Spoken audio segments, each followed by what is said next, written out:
Hi, this is Aziz Khan, and in this video we will talk about the two new options that PathLoss has just added in the software.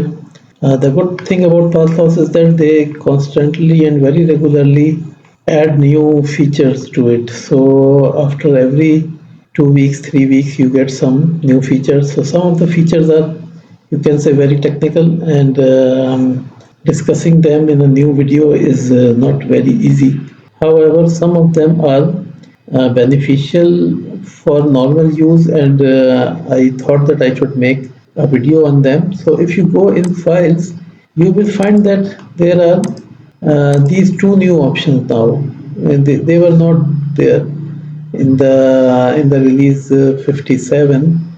They are added in the release 58. If you go in help and you check for updates, you will see that the current release is 59.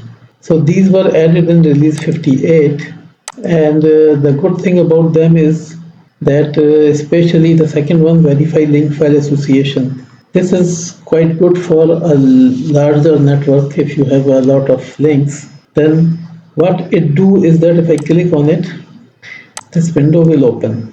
Now it's telling me that my network file is in this folder, eProjects PathLoss-6 file. This is, here is my network file.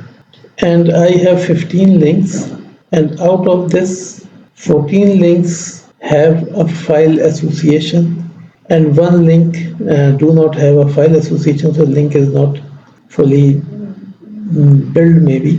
So but none of the file is inaccessible. So it is not that there is any inaccessible file. And when I click on show all files, it shows me all the files which are part of my project. So if you see, some files are not in the correct folder. The files are in different type of folders, but it is showing me that where these files are located. And also, if there's any inaccessible file, then it will tell me that as well. So I think this is a kind of very good option.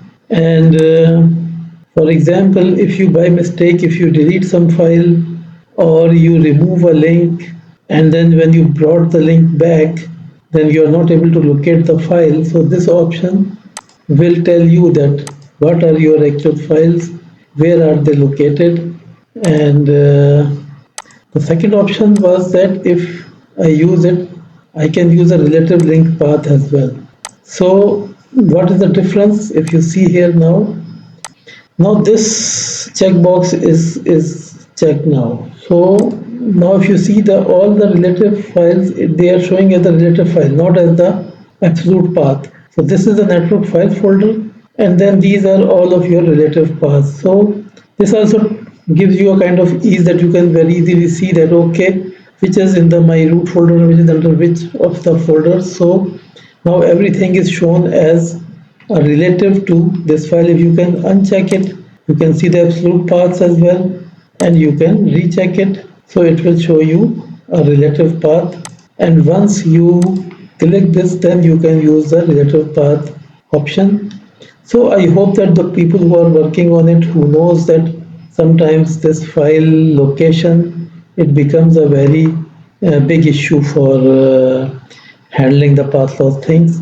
So I hope that these new features, especially this verify link file association features, this will help. And if you have a big network and you have lost some of the files, or some files are in some different folders, you can use this feature. This is, I will show you again maybe when our network will grow, because the network is very small right now.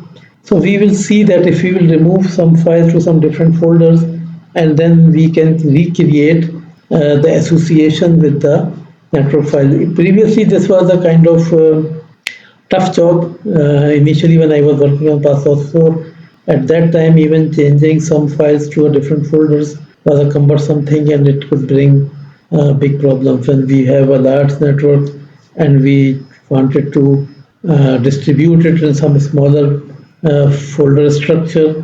Then it should become quite cumbersome. But now this is very simple and very easy.